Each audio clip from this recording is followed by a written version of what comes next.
6-ാമത്തെ അധ്യായം അതിന്റെ 6 മുതൽ 11 വരെയുള്ള വാക്യങ്ങൾ. Proverbs chapter 6 verse 6 to 11.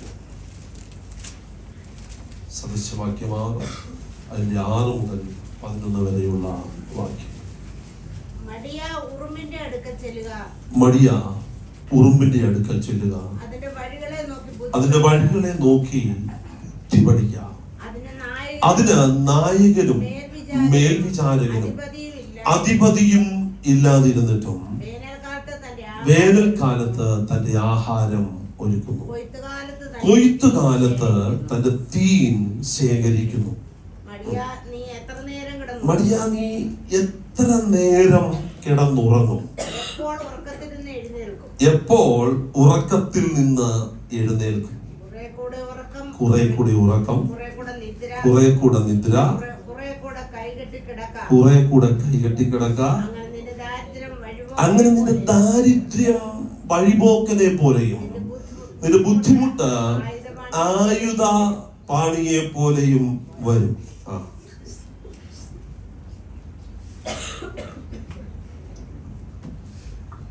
പകുതി പേർക്ക് മെസ്സേജ് മനസ്സിലായി. അതുകൊണ്ട് ഇനിയിപ്പം പ്രത്യേകിച്ച് ഒരു പ്രസംഗം ഇല്ലെങ്കിലും ഏകദേശം അത് മനസ്സിലായത് കൊണ്ട് ഞാൻ ദൈവത്തെ സ്തുതിക്കുന്നു. എൻ്റെ ജീവിതത്തിൽ ആദ്യമായിട്ടാണ് പ്രസംഗിക്കാതെ ജനത്തിനൊരു മെസ്സേജ് ഇങ്ങനെ മനസ്സിലാകുന്നു. മടിയ ഉറുമ്പിന്റെ അടുക്കൽ ചെല്ലുക. വലിയ ഒരു മനുഷ്യനോട് തിരുവചനം പറയുക,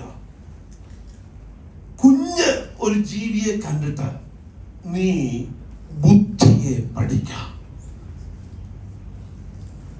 ലേൺ ഫ്രം ആൻ ആൻ. ഒരു ഉറുമ്പിൽ നിന്ന് നീ ഒന്ന് പഠിച്ചേ. Your discipline will lead you to a blessing. നിന്റെ ജീവിതത്തിന്റെ ക്രമീകരണം നീ അറിയാത്ത ഒരു അനുഗ്രഹത്തിലോട്ട് നിന്നെ കൊണ്ടെത്തിക്കും. തിരുവചനത്തിന് ഒരു വലിയ പ്രത്യേകതയുണ്ട്.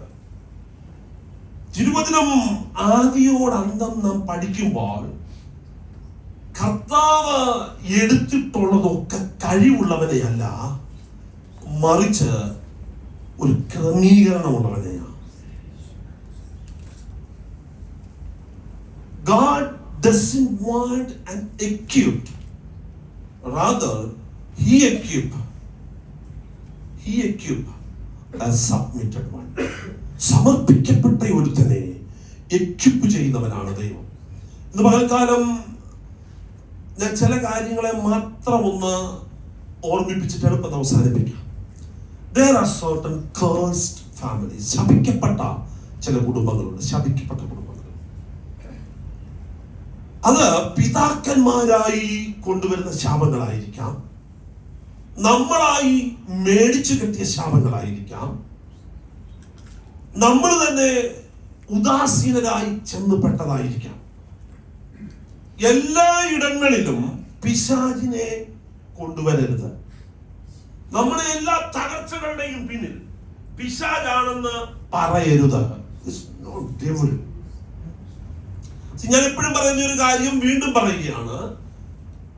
ഒരു ആത്മീയന്റെ ജീവിതത്തിൽ, പരിശുദ്ധാത്മാവിൽ ദൈവത്തെ ആരാധിക്കുന്ന ഒരു ദൈവ പൈതന്റെ ജീവിതത്തിൽ, ഞാനും നീയും വാ പൊളിക്കുന്നിടത്തെല്ലാം ഈ പിശാചിന്റെ പേരങ്ങ് ഉയർത്തിയിട്ട് പിശാചന്റെ ചൊറിഞ്ഞു, പിശാചന്റെ നന്മ തടഞ്ഞു, പിശാചന്റെ അത് കളഞ്ഞു, പിശാചന്റെ ഇത് കളഞ്ഞു എന്നൊക്കെ പറഞ്ഞ് വെറുതെ പിശാചിനെ ജീവിതത്തിൽ ഉയർത്താതെ നിന്റെ ജീവിതത്തെ ക്രമീകരിക്കുന്നു എന്നൊരിക്കൽ നീ അറിയാത്ത ദൈവിക നന്മകളെ അനുഭവിക്കുവാനിടയായി തീരും.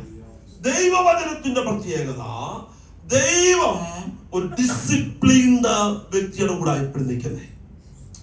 ദൈവം ഒരു ഡിസിപ്ലിൻ ആക്ഷൻ നമ്മളിന്ന് എപ്പോഴും ആഗ്രഹിക്കുന്ന ദൈവം. ഒന്ന്, there are certain cursed families. നമുക്കറിയാം, ശപിക്കപ്പെട്ട ചില കുടുംബങ്ങൾ, തലമുറയായി ഇവർ കൈമാറി ശാപം അനുഭവിക്കുന്ന കുടുംബങ്ങൾ. ഒരു വീട്ടിൽ തന്നെ പലർ കിഡ്നി അസുഖങ്ങളാൽ മരിക്കുന്നു. ഒരു വീട്ടിൽ തന്നെ പലർ ഒരേ രീതിയിൽ നശിക്കുന്നു. ഒരു വീട്ടിൽ തന്നെ പലർ സാമ്പത്തിക കെണികളിൽ അകപ്പെടുന്നു. അങ്ങനെ നമ്മൾ പലരെയും പഠിക്കുമ്പോൾ ചില കുടുംബങ്ങളുടെ മേൽ നിലനിൽക്കുന്ന ചില ബുദ്ധിമുട്ടുകളെ നമുക്ക് കാണുവാൻ സാധിക്കും. അടുത്തത്, there are certain families നോക്ക, അവരുടെ വീട്ടിൽ കുടുംബ പ്രാർത്ഥനകൾ കാണുന്നില്ല. അവരുടെ വീട്ടിൽ എല്ലാവരും പല വഴിക്കായിരിക്കും. ഡൈനിങ് ടേബിളിൽ ഇരുന്ന് എല്ലാവരും കൂടെ ആഹാരം കഴിക്കുന്ന വീടുകൾ വളരെ ചുരുക്കമാണ്. ഞങ്ങളുടെയൊക്കെ വീട് ഞങ്ങൾ ഓർക്കുന്നുണ്ട്, ഞങ്ങൾക്ക് വേണ്ടി എല്ലാവരും കൂടെ ഒന്നിച്ചിരുന്ന് ആഹാരം കഴിച്ചിട്ടുണ്ട്. ഇപ്പോഴ് നമ്മുടെ മോനൊരു സമയത്ത് വരും, നമ്മുടെ മോള് വേറൊരു സമയത്ത് വരും, ഭാര്യ വേറൊരു സമയത്ത് വരും, നമ്മൾ വേറൊരു സമയത്ത് ചെല്ലും. This is happening in the city. കാരണം പലരും പല സമയത്ത് ജോലി ചെയ്യുന്നവരും പല സമയത്ത് വീട്ടിൽ വരുന്നവരും ഒക്കെ ആയതുകൊണ്ട് നമ്മുടെ വീടുകളിലൊന്നും ഇപ്പോഴും ആ ഒരു സിസ്റ്റം ഇല്ല. ഒന്നിച്ചിരുന്ന് ആഹാരം കഴിക്കുക, ഒന്നിച്ച് പ്രാർത്ഥിക്കുക, ഇതൊക്കെ വളരെ കുറഞ്ഞു പോയി. പിന്നെ ഇപ്പോഴത്തെ പിള്ളേർക്ക് ഒരു പ്രത്യേകത, രാത്രിയിലാണ് ഇവരുടെ ജോലി. ഇവര് വെളിയിൽ പോകുന്ന പകല് മൊത്തം കിടന്നുറങ്ങും, എന്നിട്ട് വൈകിട്ട് ഒരു 7 മണിയൊക്കെ ആകുന്നു പറഞ്ഞ് ഉടുപ്പ് നിക്കറുകൊണ്ട് അങ്ങ് പോവാം വായി നോക്കാൻ. ഇവരുടെ യാത്ര മൊത്തം രാത്രിയിലാണ്. പകൽ സമയത്ത് കിടന്ന് ഉറങ്ങുക, രാത്രി എന്നിട്ടൊരു പിന്നെ ഇവരുടെ ജോലി തുടങ്ങുന്നത് രാത്രി 2 മണിക്കാണ്. 2 മണി മുതൽ ഇവർ പിന്നെന്തുവാ, ഗെയിം. അതിൻ്റെ ഇടയ്ക്കൊക്കെ ഈ ചിലവന്മാരൊക്കെ ഉറങ്ങുന്നുണ്ടേക്കാം, വെടിവെക്കട അടിക്കടാ നോക്കി, എന്തോ അത് ഗെയിമാ. നോക്ക, ഇതൊക്കെ എങ്ങോട്ടാണ് നമ്മൾ പോകുന്നതെന്ന് അറിയാമോ? പണ്ടൊക്കെ എന്റെ ഒന്നും വീട്ടിൽ 7 മണിക്ക് മുമ്പ്, എനിക്ക് 6 മണിക്ക് മുമ്പ് വീട്ടിൽ കയറിയിരിക്കണമായിരുന്നു. ഇല്ലെന്നൊരു പെട്ടപ്പൻ അടി പുറത്ത് വീഴും. 6 മണി അല്ലെ 7 മണിക്ക് മുമ്പ് വീട്ടിൽ കയറിയില്ല. അപ്പൊ നമ്മുടെ പിള്ളേരോട് പറഞ്ഞാൽ അവര് പറയും രാത്രിയിലാണ് ലൈഫ്. എന്താ പറ, അങ്ങനെ നീ പറഞ്ഞത് തന്നെ സാധനം, നൈറ്റ് ലൈഫ്. വരുന്നില്ല, വരുത്തേക്കാണ് നൈറ്റ് ലൈഫ്. എനിക്ക് ഇവിടെ ഉള്ള ഒരു ഗുണം എന്നാണെന്നറിയാമോ? എനിക്ക് എന്തെങ്കിലും വിട്ടുപോയാൽ തന്നെ ഇവന്മാരതൊന്നും പൂരിപ്പിച്ചു. എനിക്ക് പറഞ്ഞത് അത്ര അറിയില്ല, അതുകൊണ്ട് അവന്മാരതൊക്കെ നമുക്ക് ഇത് തരും, തന്നുകൊണ്ടിരിക്കും. Night life. അടുത്ത ഒരു വിഷയം, ചില വീടുകൾ ശ്രദ്ധിക്കണമേ, നമ്മളെ കുറിച്ച് പറയാനും നമ്മുടെ വിഷയങ്ങൾ എടുക്കാനും ഒന്നും നമുക്ക് സമയമില്ല. നമ്മുടെ പരിപാടി എന്തുവാ? മറ്റുള്ളവരെ കുറിച്ച് ഡിസ്കഷൻ. പിന്നെ ചിലർക്ക് ഒരു വലിയ കാര്യമായി നാം ഇതിപ്പോ മറ്റുള്ളവരുടെ കാര്യം പറയുമ്പോൾ നമ്മുടെ കാര്യം എന്ത് ചെയ്തില്ല, വെളി വരത്തേ ഇല്ലല്ലോ. അതും വലിയൊരു ആശ്വാസമാണ്. വീടുകളിൽ പാസ്റ്റർമാരെ കുറിച്ച് കുറ്റം പറഞ്ഞ്, കൂട്ടുവിശ്വാസികളെ കുറിച്ച് കുറ്റം പറഞ്ഞ്, മറ്റുള്ളവരുടെ കുറ്റം പറഞ്ഞ് ആകമാനം എന്നാ സംഭവിക്കുന്നറിയോ? വീടിന്റെ സകല അനുഗ്രഹങ്ങളും മുടക്കപ്പെടും. നിങ്ങൾ ശ്രദ്ധിക്കണമേ, ഞാൻ പറഞ്ഞ 3-4 കാര്യങ്ങൾ. എവിടെയാണ് നമ്മുടെ അനുഗ്രഹങ്ങൾ നഷ്ടപ്പെടുന്നത്? നമ്മൾ അറിഞ്ഞോ അറിയാതെയോ നമ്മൾ ഓരോ കാര്യങ്ങൾക്കകത്ത് ഇടപെട്ടിട്ട് നമ്മുടെ നന്മകൾ മുടക്കപ്പെടുന്ന മണ്ഡലങ്ങൾ. അടുത്തൊരു പ്രശ്നം, non submissive to one another. ഒരാൾക്ക് കീഴ്പ്പെടുവാൻ തയ്യാറാകാത്ത ചില കുടുംബങ്ങൾ. അവിടെ മൊത്തം അങ്ങ് അഭിപ്രായ വ്യത്യാസമാണ്. ആരും പറയുന്ന ആരും എന്ത് ചെയ്യുന്നില്ല, അംഗീകരിക്കത്തേയില്ല. അത് ഭയങ്കര ഒരു പ്രശ്നമാണ്. അതായത് അഭിപ്രായ സമന്വയം ഇല്ലാത്ത കുടുംബങ്ങൾ. ഈ ഫാമിലികളൊക്കെ, ഈ വ്യക്തികളൊക്കെ ഒന്നിനു പുറകെ ഒന്നായി തകർച്ചകളിലോട്ടാണ് ചെന്നപ്പെടുന്നത്. തകർച്ചകളിലോട്ടാണ്. ചില വിഷയങ്ങളാണ് എളുപ്പം ഓർമ്മിപ്പിച്ചു കൊണ്ടുവരും. നമ്മുടെ അനുഗ്രഹങ്ങൾ, നമ്മുടെ നന്മകൾ, നമ്മുടെ വഴികൾ ഒക്കെ മുടക്കപ്പെടുന്ന ചില ദുഷ്ടപ്പോരുകൾ. നാം അറിയാതെ നമ്മുടെ കുടുംബങ്ങളെ പിന്തുടരുന്ന പൈശാചിക വ്യാപാരങ്ങൾ, പിതാക്കന്മാരായി ചെയ്തു കൂട്ടിയ കുറവുകളുടെ, കുറ്റങ്ങളുടെ, പരാധീനതകളുടെ പാരമ്പര്യ ശക്തികൾ നമ്മുടെ കുടുംബങ്ങളെ അടക്കി വാഴുന്ന പ്രശ്നങ്ങൾ. ഇതിനൊക്കെ അതിജീവിക്കണമെന്നൊരിക്കൽ ഒറ്റ വഴിയേ ഉള്ളൂ. അതിനെയൊക്കെ മാറ്റി നിർത്തി ദൈവകൃപയിൽ ആശ്രയിക്കുന്ന ഒരു തലമുറയായി, ദൈവശക്തിയിൽ ആശ്രയിക്കുന്ന ഒരു തലമുറയായി ഞാനും നിങ്ങളും മാറുമ്പോൾ ഈ കെട്ടുകൾ നമ്മൾ അറിയാതെ അഴിയപ്പെടുവാനിടയായിത്തീരും. വീട്ടിൽ സ്പെഷ്യലിസ്റ്റുകൾ വരണ്ട, നമ്മൾ പ്രത്യേകിച്ച് വലിയൊരു ഉപവാസ പ്രാർത്ഥനയൊന്നും വീട്ടിൽ നടത്തണ്ട. അവൻ എന്ത് ക്ഷാമമായിക്കൊള്ളട്ടെ, എവിടെ നിലനിൽക്കുന്ന എന്ത് പോരായിക്കൊള്ളട്ടെ, ഭവനത്തിന് വ്യാപരിക്കുന്നത് എന്തുമായിക്കൊള്ളട്ടെ, സിൻസിയറായി അവൻ വീടിനകത്തിരുന്ന് പാടി ആരാധിക്കുന്നവന്റെ വീടിനകത്ത് നിന്ന് കാരാഗൃഹത്തിന്റെ അടിസ്ഥാനങ്ങളെ കുലുക്കിയ ദൈവശക്തിയുടെ വ്യാപാരങ്ങൾ വ്യാപരിക്കുമ്പോൾ ആപത്തുകൾ അഴിയും, ചങ്ങലകൾ പൊട്ടി വീഴും, അന്ധകാര ശക്തികൾ തകരും. നീ അറിയാത്ത വാതിലുകൾ നിന്റെ മുമ്പിൽ ഒന്നിനു പുറകെ ഒന്നായി തുറന്നു വരുവാൻ ഇടയായി തീരും. ഇന്ന് മകൾ അനുഗ്രഹിക്കപ്പെടണമെന്നൊരിക്കൽ ഡിസിപ്ലിൻ മടങ്ങി വരണം. അനുഗ്രഹിക്കപ്പെടണമെന്നൊരിക്കൽ ആരാധന മടങ്ങി വരണം. അനുഗ്രഹിക്കപ്പെടണമെന്നൊരിക്കൽ പ്രാർത്ഥന മടങ്ങി വരണം. അനുഗ്രഹിക്കപ്പെടണമെന്നൊരിക്കൽ ഐക്യം മടങ്ങി വരണം. ഇല്ലെന്നൊരിക്കൽ രക്ഷയില്ല. തകർച്ചയ്ക്ക് മേൽ തകർച്ച വരത്തേ ഉള്ളൂ. ആരാധിക്കുന്നവന്റെയും പ്രാർത്ഥിക്കുന്നവന്റെയും മുൻപിൽ കാരാഗൃഹത്തിന്റെ വാതിലുകൾ തുറക്കപ്പെടും. അവന്റെ ചങ്ങലകൾ പൊട്ടിമാറും. എന്നൊരിക്കൽ ഇന്ന് പകൽ ശാപം മുറിക്കുവാൻ ഞാൻ നിങ്ങളുടെ മേൽ കൈവച്ചിട്ട് ഞാൻ മുറിക്കേണ്ട ആവശ്യമില്ല. ആരാധിക്കുന്നവന്റെ മേൽ ശാപങ്ങൾക്ക് നിലനിൽക്കുവാൻ കഴിയത്തില്ല. പ്രാർത്ഥിക്കുന്നവന്റെ മേൽ ശാപങ്ങൾക്ക് നിലനിൽപ്പില്ല. അത് താനെ പൊട്ടി അഴിഞ്ഞു വീഴുവാൻ ഇടയായിരിക്കും. ഹല്ലേലൂയ. തകർച്ചകൾ മാറണമോ, പ്രാർത്ഥനയും ആരാധനയും മടങ്ങി വരണം. തകർച്ചകൾ മാറണമോ, ഡിസിപ്ലിൻ മടങ്ങി വരണം. തകർച്ച മാറണമോ, ദൈവവചനത്തിന്റെ ശക്തി നമ്മുടെ ഭവനത്തിനകത്തേക്ക് മടങ്ങി വരണം. തിരുവചനം പറയുന്ന അനുഗ്രഹത്തിന്റെ 3 പ്രധാന കാര്യങ്ങളുണ്ട്. ആദ്യത്തെ വാഗ്ദത്തത്തോടു കൂടിയ കൽപ്പന പുറപ്പാട് 20 11 12 എളുപ്പം വായിച്ചോട്ടെ. Exodus 20 11 and 12. 6 ദിവസം കൊണ്ട് യഹോവ ആകാശവും ഭൂമിയും സമുദ്രം അവയിലുള്ളതൊക്കെയും ഉണ്ടാക്കി. 7-ാം ദിവസം സ്വസ്ഥമായിരുന്നു. അതുകൊണ്ട് യഹോവ ശബ്ബത്ത് നാളെ അനുഗ്രഹിച്ച് ശുദ്ധീകരിച്ചിരിക്കുന്നു. നിന്റെ ദൈവമായ യഹോവ നിനക്ക് തരുന്ന ദേശത്ത് നിനക്ക് ദീർഘായുസ്സുണ്ടാകുവാൻ നിന്റെ അപ്പനെയും അമ്മയും ബഹുമാനിക്കാം. അന്നേരം ഞാനും നിങ്ങളും അനുഗ്രഹിക്കപ്പെടേണ്ടതിന്റെ 1-ാമത്തെ മണ്ഡലം അപ്പനെയും അമ്മയും ബഹുമാനിക്കാം. നമ്മുടെ പേരൻസ് നമുക്കൊരിക്കലും ഒരു ബാധ്യതയാകല്ല. നമ്മുടെ പേരൻസ് നമുക്കൊരിക്കലും ഒരു ഭാരമാകല്ല. ഞാൻ ഇങ്ങനെ വിവാഹത്തിലൊക്കെ പ്രസംഗിക്കുമ്പോൾ ഞാൻ ഇങ്ങനെ പറയാറുണ്ട്, അവൻ നിന്നെ കൈ പിടിച്ച് നടത്താൻ പഠിപ്പിച്ച നിന്റെ അപ്പനെയും അമ്മയും നീ ഓർത്തോണം. അവരുടെ കൈ നീ വിട്ട് കളയരുത്.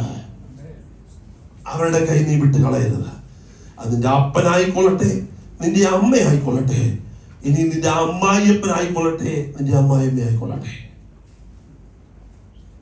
അതിനർത്ഥം അവരുടെ കൂടെ നിങ്ങൾ അവിടെ ചെന്ന് 24 മണിക്കൂറും ജീവിച്ചാൽ കുഴമ്പൊക്കെ ഇട്ട് കാലൊക്കെ തിരുമ്മിക്കൊടുത്ത് വന്നിരിക്കണമെന്നല്ല ഞാൻ പറഞ്ഞത്.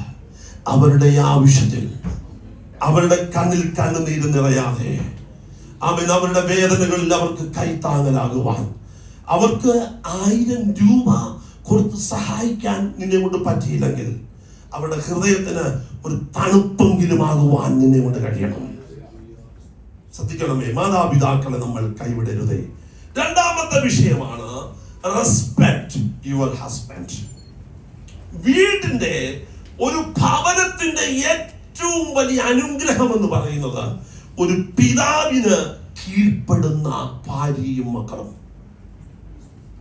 കാരണം എന്താണെന്നറിയാമോ? ഞാൻ ആ ഒറ്റ വാക്യം മാത്രം വായിക്കാം. എഫേസ്യ ലേഖനം 5-ാമത്തെ അധ്യായം 23-ാമത്തെ വാക്യത്തിൽ അതിന്റെ മർമ്മം വിളിച്ചു പറയുന്നുണ്ട്. അതിന് മുമ്പത്തെ വാക്യം കൊടുത്ത് വായിക്കാം, അല്ലെ ചിലപ്പോ സഹോദരിമാർക്ക് എന്നോട് ഇച്ചിരി ദേഷ്യം വരും. 5:21 5:21 ക്രിസ്തുവിന്റെ ഭയത്തിൽ എങ്ങനെ വേണം? അതിനർത്ഥം ഭാര്യ മാത്രം കീഴ്പ്പെടണമെന്നല്ല. എന്ത് ചെയ്യണം? മ്യൂച്വൽ അണ്ടർസ്റ്റാൻഡിങ് ഉണ്ടായിരിക്കണം. ഭർത്താവ് കീഴ്പ്പെടേണ്ടത് ഭർത്താവ് കീഴ്പ്പെടണമില്ലേ, നാളെ ആഹാരമില്ലെന്ന് ഓർത്തോണം. ഭർത്താവ് കീഴ്പ്പെടേണ്ടത് ഭർത്താവ് കീഴ്പ്പെടണം. എന്നാൽ വിശുദ്ധ വേദപുസ്തകത്തിന്റെ പ്രമാണം എന്ന് പറയുന്നത് ഇതാണ്. 23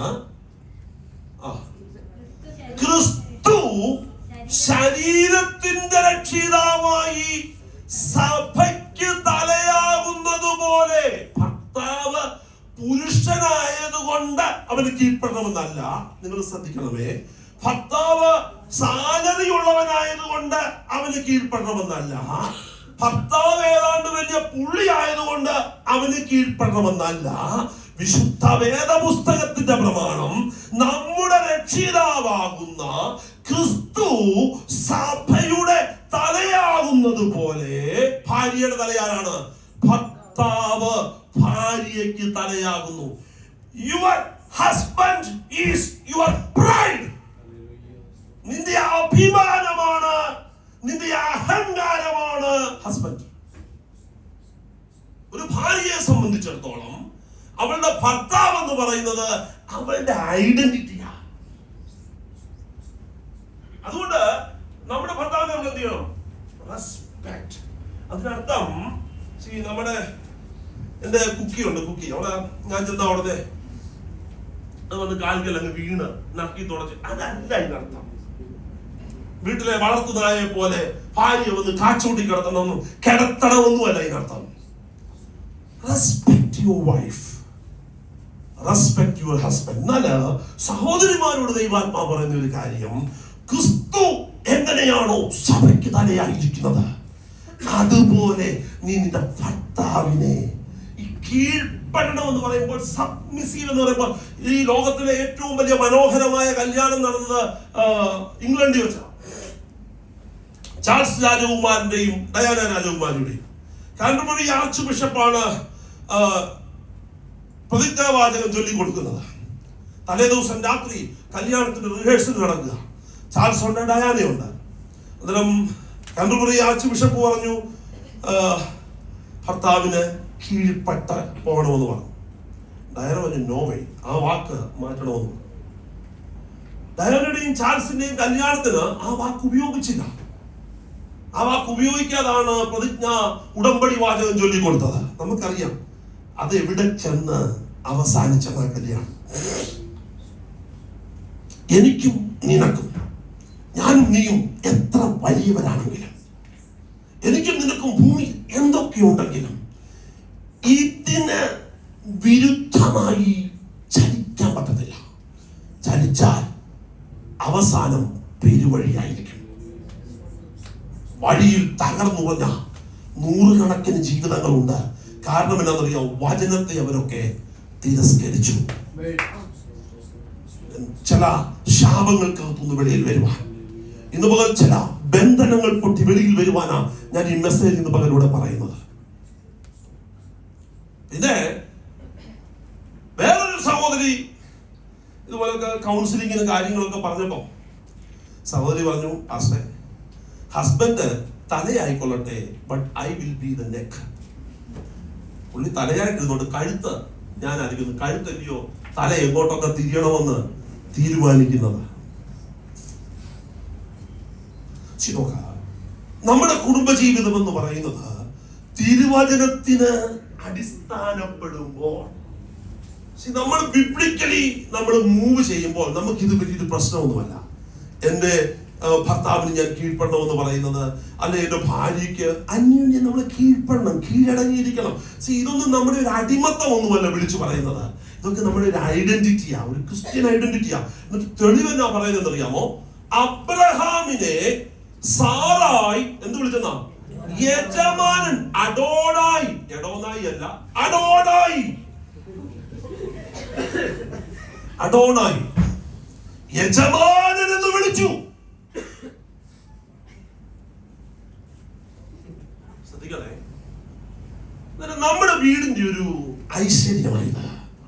അമ്മമാരെ, നിങ്ങളുടെ മോള് എങ്ങനെ ഒരു നല്ല ഭാര്യയാകണമെന്ന് പഠിക്കുന്നത് നിങ്ങളിൽ നിന്നാണ്.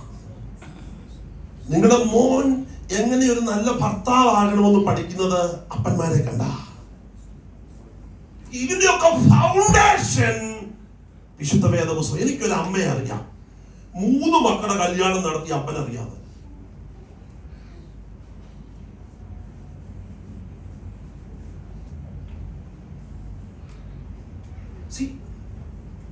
എങ്ങോട്ടാ പോന്നെ? എങ്ങോട്ടാ പോന്നെ? നിന്റെ ഭർത്താവ് ബലഹീനനായിരിക്കാം, നിന്റെ അത്രയും കഴിവില്ലാത്തവനായിരിക്കാം. ഞാൻ നിങ്ങളെ വായിച്ചിട്ടുണ്ട്, if you present your husband as the Prince, you will be the prince's. നിന്റെ ഭർത്താവിനെ നീ രാജകുമാരനായിട്ട് പ്രസന്റ് ചെയ്താൽ നീ രാജകുമാരിയാണ്.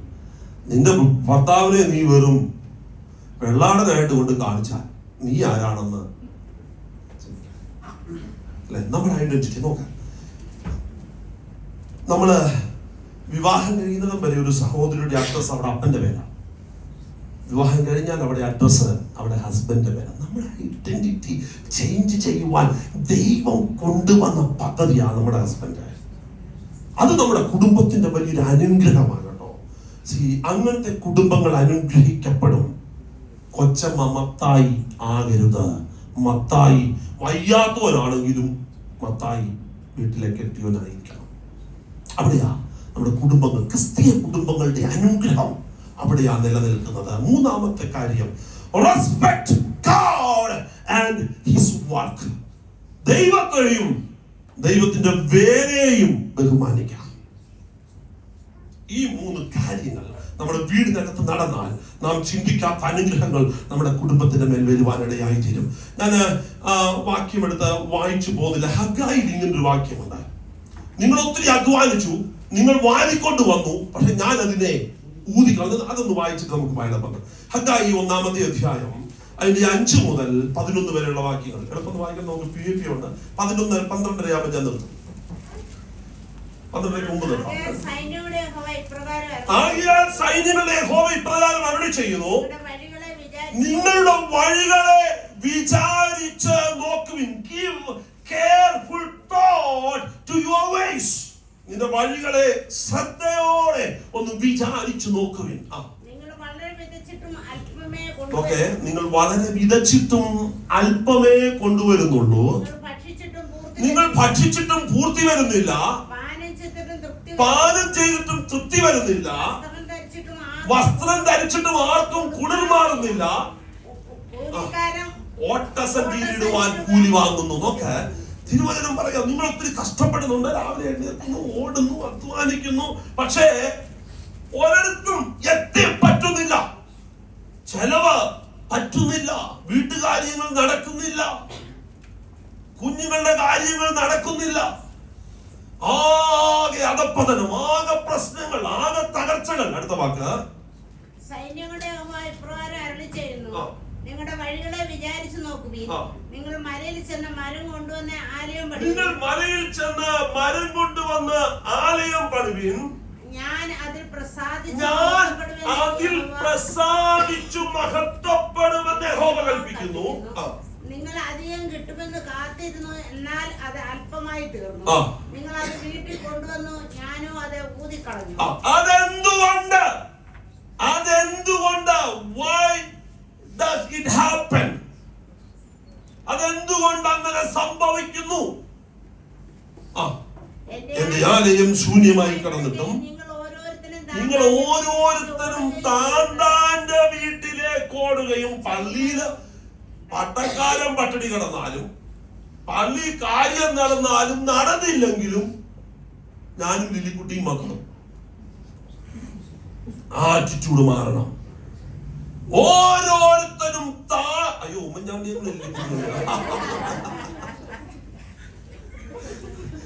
വേറെ ലില്ലിക്കുട്ടിയെ ഉദ്ദേശിച്ചത്. എന്റെ ആലയം ശൂന്യമായിട്ടും നിങ്ങൾക്കറിയാം ഏത് ലില്ലിക്കുട്ടിയാണ്. എപ്പോഴും പറയും ഞാനും ലില്ലിക്കുട്ടിയും ജോസഫങ്ങളും അറിയാം. എന്റെ ആലയം ശൂന്യമായി കിടന്നിട്ടും നിങ്ങൾ ഓരോരുത്തരും താന്താന്റെ വീട്ടിലേക്ക് ഓടുകയും ചെയ്യുന്നത് കൊണ്ട് തന്നെ എന്ന് സൈന്യങ്ങളുടെ യഹോവയുടെ. നിനക്കൊന്നുമില്ലെങ്കിലും നിനക്ക് 1000 രൂപയാ വരുമാനം എന്ന് പറയില്ല, നീ ദശാംശം പള്ളി കൊണ്ടുവരണം. ഞാൻ പറയാം, ബാക്കി 900 rupees is enough. ദൈവം നിനക്ക് കുറവ് വരുത്തത്തില്ല. 2 കാശിട്ട വിധവയെ നോക്കി കർത്താവ് പറയുകയാണ്, അവളിട്ടത് അവളുടെ ജീവിതത്തിന്റെ ആകത്തുക. അവൻ വല്ലവന്മാരുടെയും ശ്രേഷ്ഠന്മാരുടെയും പണത്തിനേക്കാൾ യേശു കർത്താവ് ആ കുഞ്ഞു പൈസക്കാണ് വാല്യൂ കൊടുത്തെന്നൊരിക്കൽ. നമ്മൾ കൊടുക്കുന്ന പൈസയുടെ വലുപ്പത്തിലല്ല ദൈവം നമ്മളെ മാനിക്കുന്നത്, നമ്മൾ കൊടുത്ത ആ മനസ്സുണ്ടല്ലോ. കർത്താവ് ഓർക്കും, നിന്റെ ദാരിദ്ര്യത്തിൽ നീ കർത്താവിന് വേണ്ടി കൊടുത്തത്. പെന്തക്കോസ്തിന്റെ പിതാക്കന്മാരാരും സമൃദ്ധിയിൽ നിന്ന് കൊടുത്തവരല്ല. പെന്തക്കോസ്തിന്റെ പിതാക്കന്മാരാരും അവർക്ക് മക്കൾ അമേരിക്കയിലായതുകൊണ്ട് കൊടുത്തതല്ല. അവർ കൊടുത്തത് കൊണ്ട് അവരുടെ മക്കൾ ഉന്നതങ്ങളിൽ എത്തുവാൻ ദൈവം ഇടയാക്കി തീർത്തു. പലപ്പോഴും നമുക്കൊക്കെ വരുന്ന വലിയൊരു പ്രശ്നമാണ്, കിട്ടുന്നത് കുറച്ചാണെങ്കിലും മനസ്സോടെ നമ്മളുണ്ടല്ലോ ആദ്യം മാറ്റുന്നത് ദശാംശമാണ്. കർത്താവ് ഓർക്കും, കർത്താവ് ഓർക്കും, കർത്താവ് ഓർക്കും. കർത്താവ് മറന്നു പോകത്തില്ല. ഇവിടെ പറയാം, നോക്ക, നിങ്ങൾ ഇങ്ങനൊക്കെ ചെയ്യാതെ നിങ്ങൾ മലകളിൽ പോയി മരം വെട്ടി എന്റെ ആലയം പണിയുവിൻ, ഞാൻ നിങ്ങളിൽ പ്രസാദിക്കും, ഞാൻ നിങ്ങളെ അനുഗ്രഹിക്കും. ഇവിടെ കീറിയ നോട്ടൊക്കെ വരുന്നുണ്ട് ഇടയ്ക്കിടയ്ക്ക്. കീറിയ നോട്ട് ഇടുന്ന പുള്ളികളെ ഞാൻ ഇനിയും അടുത്ത പരിപാടിക്ക് പോവാം, ഓപ്പൺ ബാഗ് ക്യാമറ വെക്കാൻ പോവാം. കീറിയ നോട്ട് ഇഷ്ടം പോലെ ട്രാൻസ്ജെൻഡറാവുന്ന മേടിക്കുന്നത്. പുള്ളി അതിനെക്കാട്ടി വലിയ പുള്ളിയാണ്. പുള്ളി അതിന്റെ അകത്ത് ഏറ്റവും നല്ലതേ എടുക്കത്തുള്ളൂ. പൊളിച്ചിട്ട് മാറുമ്പോ അവസാനം പൊടിഞ്ഞതല്ല ഞാനും കൊണ്ടുപോകും. പൊടിഞ്ഞ നോട്ടിടുന്ന പരിപാടി അവസാനിപ്പിക്കണമേ. എല്ലാ ആഴ്ചയിലും പറയുക, നിങ്ങൾ സ്വതന്ത്രാഴ്ച ഇടുമ്പോൾ ഒരു നല്ല നോട്ട് എടുത്ത് വെച്ചിട്ട് സ്വതന്ത്രാഴ്ച ഇടുക. കടയിൽ കൊടുത്ത് കടക്കാരൻ മേടിക്കാത്തൊക്കെ ഇങ്ങോട്ട് കൊണ്ടിട്ടാൽ മലാക്കി പ്രവാചകൻ ചോദിക്കുക, അത് നീ നിന്റെ ദേശാധിപതിക്ക് കൊണ്ട് കൊടുക്ക, നിന്റെ ദേശാധിപതി പ്രസാദിക്കുമോ? ഇല്ല. ദൈവം പ്രസാദിപ്പിക്കണമെന്നൊരിക്കൽ, ദൈവം നമ്മിൽ സന്തോഷിക്കണമെന്നൊരിക്കൽ നമ്മൾ ദൈവത്തെ പ്രസാദിപ്പിക്കുന്നവരാകണം. ഇവിടെയാണ് അനുഗ്രഹത്തിന്റെ വഴികൾ തുറക്കപ്പെടുന്നത്. ഇനി നമ്മൾ വായിച്ച വേദഭാഗത്തിലോട്ടൊന്ന് വരിക. ഞാൻ പറഞ്ഞതാണ്, അനുഗ്രഹിക്കപ്പെടാത്തവരാരെ അനുഗ്രഹിക്കപ്പെടണമെന്നൊരിക്കൽ എന്തു ചെയ്യണം. ഇനിയും നമ്മൾ അടുത്തൊരു ഭാഗം നമ്മൾ വായിച്ച വേദഭാഗത്തിൽ നിന്ന് ആ വിഷയങ്ങളെ മാത്രം എളുപ്പം ചിന്തിക്കാം. 6-ാമത്തെ അധ്യായം അതിന്റെ 6-ാമത്തെ വാക്യം ഇങ്ങനെ വായിക്കുന്നു: മടിയ ഉറുമ്പിന്റെ അടുക്കൽ ചെല്ലുക, അതിന്റെ വഴികളെ നോക്കി ബുദ്ധി പഠിക്കുക. വായിച്ചോട്ടെ. അതിനാരില്ല, നായകനില്ല, മേൽവിചാരകനില്ല, അധിപതിയുമില്ല. പക്ഷെ അതെങ്ങനെ പോകുന്നുണ്ട്? എന്റെ പൊന്നു മക്കളെ, നിന്നെയൊക്കെ രാവിലെ രാത്രിയിലും ഫോൺ വിളിച്ചാലും നീയൊന്നും സമയത്ത് ഉറങ്ങത്തുമില്ല, സമയത്ത് എഴുന്നേക്കത്തുമില്ല. ഇതിനാരില്ല, ന്യായാധിപതിയില്ല, മേൽവിചാരകനില്ല. പക്ഷെ ഇതെന്ത് ചെയ്യുന്നുണ്ട്? സമയത്ത് അതിന്റെ വഴിക്ക് ലെവലായി നിരയായി അത് പോകുന്നുണ്ട്. അടുത്ത വാക്യം മുതല് ഒന്ന് ശ്രദ്ധിക്കണമേ. ഇൻ സീസൺ, അതെന്ത് ചെയ്യുന്നു? വേനൽക്കാലത്ത് തന്റെ ആഹാരം ഒരുക്കുന്നു. അടുത്ത വാക്ക് സേവ് ഫോർ അനദർ സീസൺ, കൊയ്ത്തുകാലത്ത് തന്റെ സ്ഥീൻ ശേഖരിക്കുന്നു. അടുത്തത് മടിയാ, നീ എത്ര നേരം കിടന്നുറങ്ങും, എപ്പോൾ ഉറക്കത്തിൽ നിന്ന് എഴുന്നേൽക്കും? ഞാൻ എളുപ്പം ഒന്നിന്റെ കാര്യങ്ങളൊന്ന് ഓർമ്മിപ്പിക്കട്ടെ ഈ ഭാഗത്ത് നിന്ന്. വിശുദ്ധ വേദപുസ്തകത്തിൽ വളരെ ശക്തനായ ഒരു മനുഷ്യനെ കാണിക്കുന്നുണ്ട്, യോസഫ്. ഒരു സ്വപ്നം കൂടി വ്യാഖ്യാനിക്കുക. എന്താ സ്വപ്നത്തിന്റെ വ്യാഖ്യാനം? ഉൽപ്പത്തി പുസ്തകം 41-ാമത്തെ അധ്യായം 1 മുതൽ 7 വരെയുള്ള വാക്യങ്ങൾ എളുപ്പം വായിക്കണം. ഉൽപ്പത്തി, ജെനസിസ് ചാപ്റ്റർ 41 verse 1 to 7.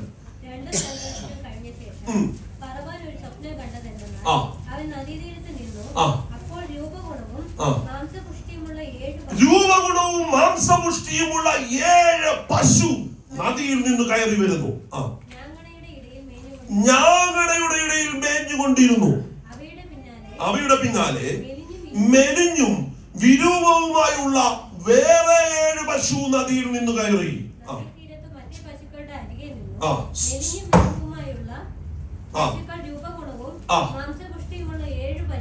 7 പശുക്കളെ തിന്നു കളഞ്ഞു. നമുക്ക് വളരെ സുപരിചിതമായ ഒരു സ്വപ്നമാണ്, ഫറവോൻ കാണുന്ന ഒരു സ്വപ്നമാണ്.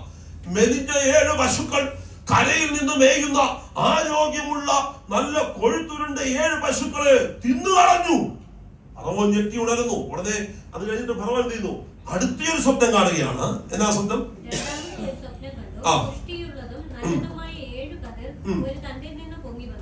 അവയുടെ പിന്നാലെ നേർത്തും കിഴക്കും കാറ്റിനാൽ കരിഞ്ഞുമിരിക്കുന്ന 7 കതിർ പൊങ്ങി വന്നു.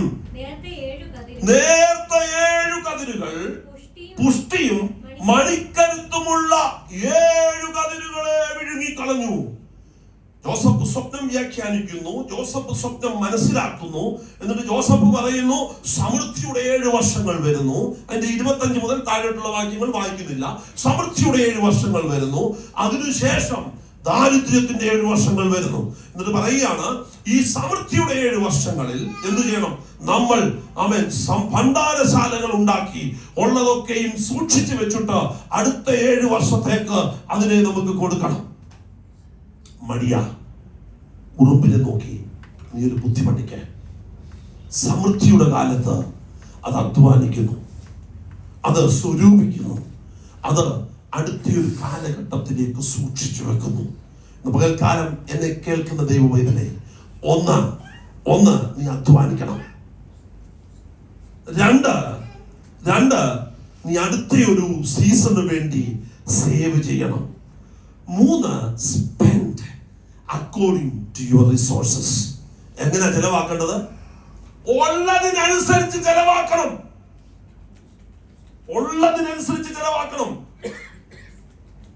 ചിരഞ്ഞിരിങ്ങിയാലും ചിരിടുങ്ങിയാലും നമ്മുടെ വീട്ടിൽ ചിക്കൻ കഴിച്ചില്ലേ നമ്മളെ അറിയത്തുള്ളൂ ചിക്കൻ കഴിച്ചില്ലെന്ന്. നമ്മുടെ വീട്ടിൽ മീൻ കഴിച്ചില്ലെങ്കിൽ നമ്മളെ അറിയത്തുള്ളൂ മീൻ കഴിച്ചില്ലെന്ന്. എന്തു ചെയ്യരുത്? അകാരണമായി കടക്കാരനായി തീരരുത്. ഉള്ളതിന് ജീവിക്കാൻ പഠിക്കണം. ഉറുമ്പിനെ നോക്കി നീ ഒരു ബുദ്ധി പഠിക്ക. നമ്മളെല്ലാവരോടും ഈ കടം മേടിക്കാൻ നടക്കണം. ഒരു തീരുമാനം എടുക്കണം, ഞാൻ ഇനിമേൽ ആരോടും കടം മേടിക്കത്തില്ല. ആവശ്യം വേണമെങ്കിൽ നമുക്ക് കടം വേണം. ഞാൻ ഇതിനൊന്നും എതിരായിട്ടല്ല പറയുന്നത്. എന്ത് വേണം? നമുക്കൊരു പ്ലാൻഡ് ലൈഫ്, ഡിസിപ്ലിൻഡ് ലൈഫ് വേണം. അവിടെ നടന്ന് ഇവിടെ നടന്ന് ഒരു 500, അങ്ങേപ്പുറത്തുനിന്ന് ഒരു 300, ഇങ്ങേപ്പുറത്തുനിന്ന് ഒരു 400 ചെയ്യരുത്. ബുദ്ധിമുട്ടാണോ? ബുദ്ധിമുട്ടിപ്പോ. ഞാൻ എപ്പോഴും പറയുന്ന ഒരു പ്രിൻസിപ്പിൾ ഉണ്ട്. ഞാൻ 1000 രൂപ ഒരാളെ കടം മേടിക്കുകയാണെങ്കിൽ എനിക്ക് എന്തുണ്ടായിരിക്കണം? 1000 രൂപ കൊടുക്കാൻ വകുപ്പുണ്ടായിരിക്കണം. 1000 രൂപ കൊടുക്കാൻ വകുപ്പില്ലെങ്കിൽ 1000 രൂപ കടം മേടിക്കരുത്. വളരെ ശ്രദ്ധിക്കണമേ. കടം മേടിച്ച് ആയുഷ്കാലം മൊത്തം കടക്കാരനാകുവാനല്ല. പക്ഷെ നമ്മുടെയൊക്കെ ജീവിതത്തിൽ തകർച്ചകളുണ്ട്, കടം മേടിക്കേണ്ട സാഹചര്യങ്ങളുണ്ട്.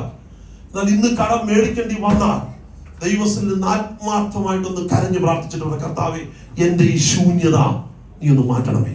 ഞാൻ വിശ്വസിക്കുന്നു നമ്മുടെ പ്രാർത്ഥനകളുടെ നടുവിൽ കർത്താവ് നമ്മുടെ കടഭാരങ്ങളെ മാറ്റുമെന്ന്. മകൻ സാമ്പത്തികമായി ക്ലേശങ്ങൾ അനുഭവിക്കുന്നവരോട്, ഇന്ന് പകൽക്കാലം ബുദ്ധിമുട്ടുകൾ അനുഭവിക്കുന്നവരോട്, കടഭാരങ്ങൾ പോകുന്നവരോട് ഇന്ന് പകൽക്കാലം ദൈവാത്മാവ് ഇടപെടുക. നമ്മുടെ അവസ്ഥകളെ ദൈവം ഒന്ന് മാറ്റാൻ പോവുക. നമ്മുടെ ശൂന്യതകളെ കർത്താവ് ഒന്ന് പണിയാൻ പോവുക. ഇന്ന് പകൽ ഒരു ഉറച്ച തീരുമാനം എടുത്തിട്ട് വേണം നമുക്ക് ഇവിടുന്ന് മടങ്ങി പോകുവാൻ. ഞാൻ ഇനിമേൽ കടം മേടിക്കുകയില്ല. എന്റെ കടത്തിന്റെ അവസ്ഥകൾ ഇന്നുകൊണ്ട് മാറണം. വണ്ടി എടുക്കുമ്പോൾ ലോൺ എടുക്കണ്ടെന്നല്ല. നിങ്ങൾ വണ്ടി ലോൺ ഇല്ലാതെ മേടിച്ചാൽ നാളെ ഇടി വീട്ടിൽ വരും. അതുകൊണ്ട് കടം ലോൺ വേണ്ടിയെടുത്ത് ലോൺ വേണം, ടാക്സ് കൊടുക്കേണ്ടടുത്ത് ടാക്സ് കൊടുക്കണം. നമ്മൾ ചെയ്യേണ്ടതൊക്കെ ബുദ്ധിയിലും വിവരത്തിലും വിവേകത്തിലും ചെയ്യണം. മണ്ടന്മാരായി പോകല്ല, മടയന്മാരായി പോകല്ല. ഞാൻ പറയുന്നത് എന്നാ നിങ്ങൾക്ക് മനസ്സിലാകുന്നുണ്ടല്ലേ? നമ്മൾ ഈ ആവശ്യമില്ലാതെ പൈസ കടം മേടിച്ച കടക്കാരനായി തിരിച്ചു കൊടുക്കുവാൻ നിവൃത്തിയില്ലാതെ നമ്മൾ തകർന്നു പോകല്ല. ബിസിനസ് ആണോ? ബിസിനസ്സിനകത്ത് പൈസ മറിക്കേണ്ടി വരും, അങ്ങോട്ടും ഇങ്ങോട്ടും മാറ്റി മറിക്കുക ഒക്കെ ചെയ്യേണ്ടി വരും. ഇതൊക്കെ നോർമലാ, അത് നമുക്കറിയാവുന്ന വസ്തുതകളാ. അതല്ല പറയുന്നത്. അകാരണമായി കടക്കാരനായി തീരുമാനടയായിട്ടില്ല. ആ ശാപം നമ്മുടെ വീട്ടിൽ നിന്ന് ഇന്ന് പകൽ വെളിയിൽ പോകണം.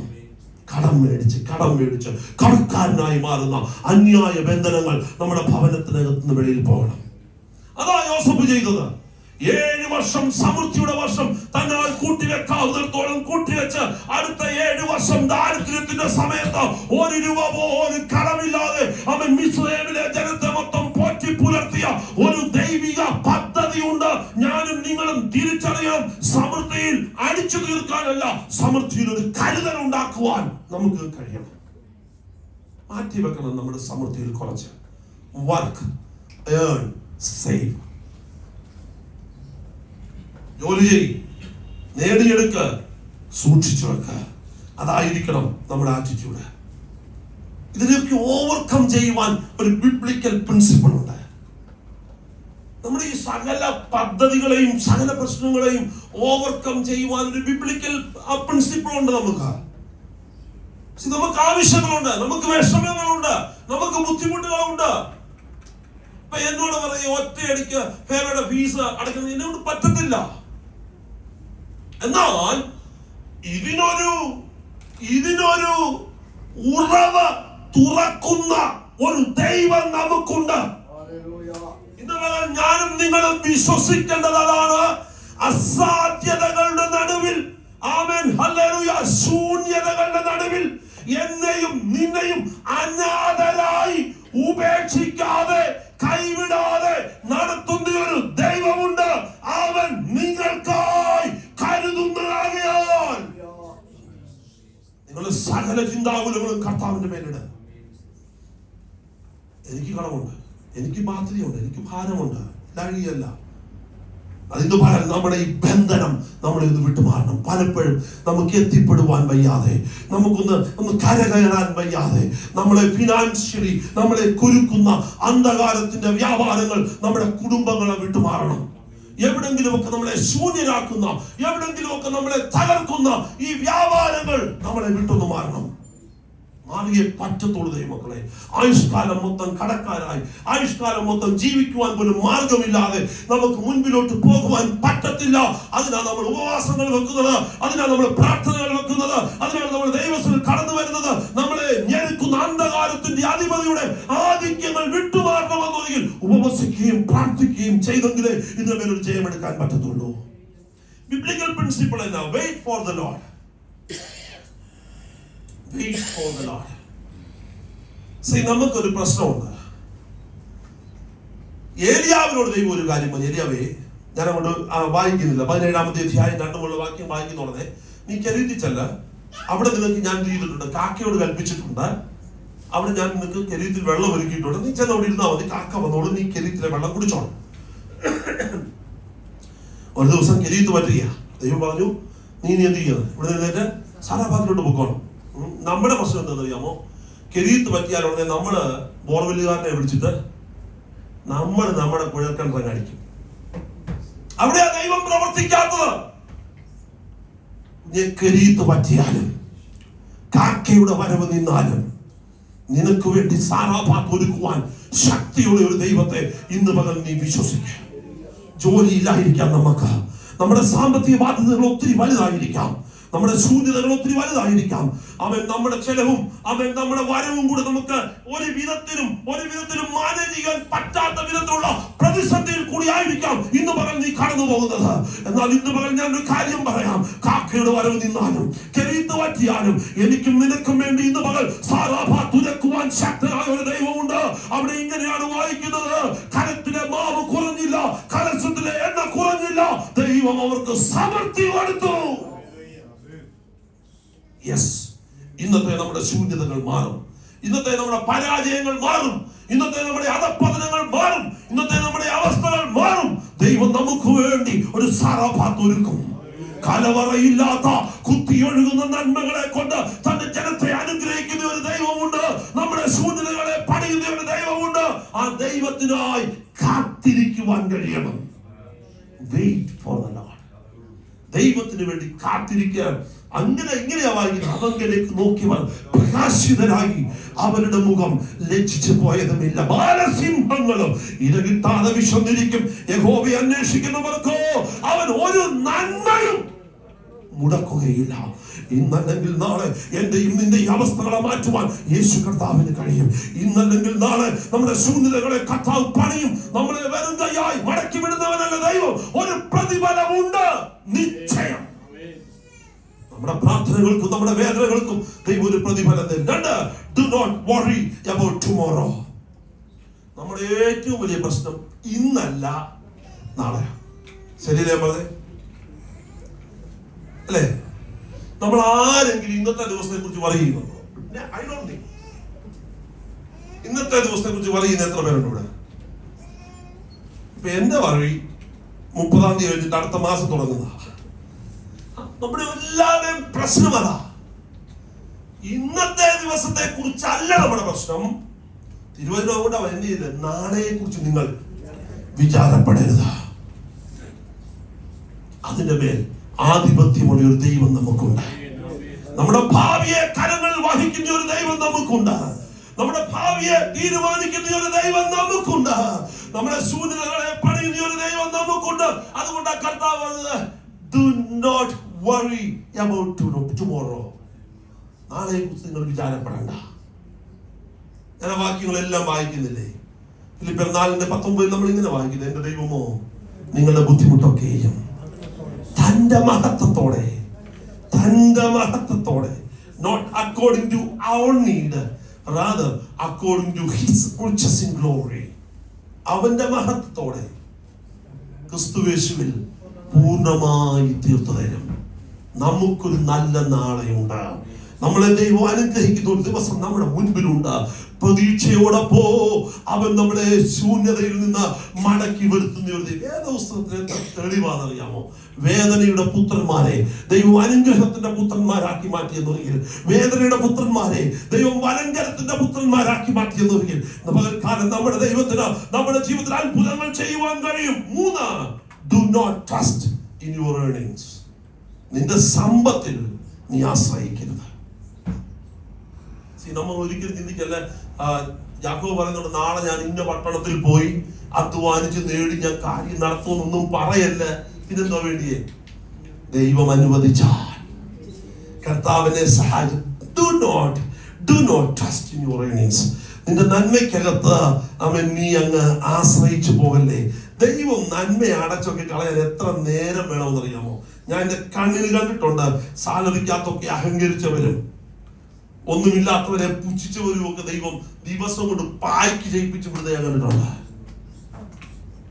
അഹങ്കരിക്കല്ലേ. നിന്റെ എല്ലാ വഴികളിലും അവനെ നനച്ചുകൊള്ളുക. അവൻ നിന്റെ പാതകളെ നേരെയാക്കും. Trust in the Lord. Trust in the Lord. He will make your path straight. കണ്ണുകളെ അടയ്ക്കാം, പ്രാർത്ഥിക്കാം. പകൽക്കാലം നമ്മുടെ ജീവിതത്തിൽ ഒരു നന്മ ഉണ്ടാകുവാൻ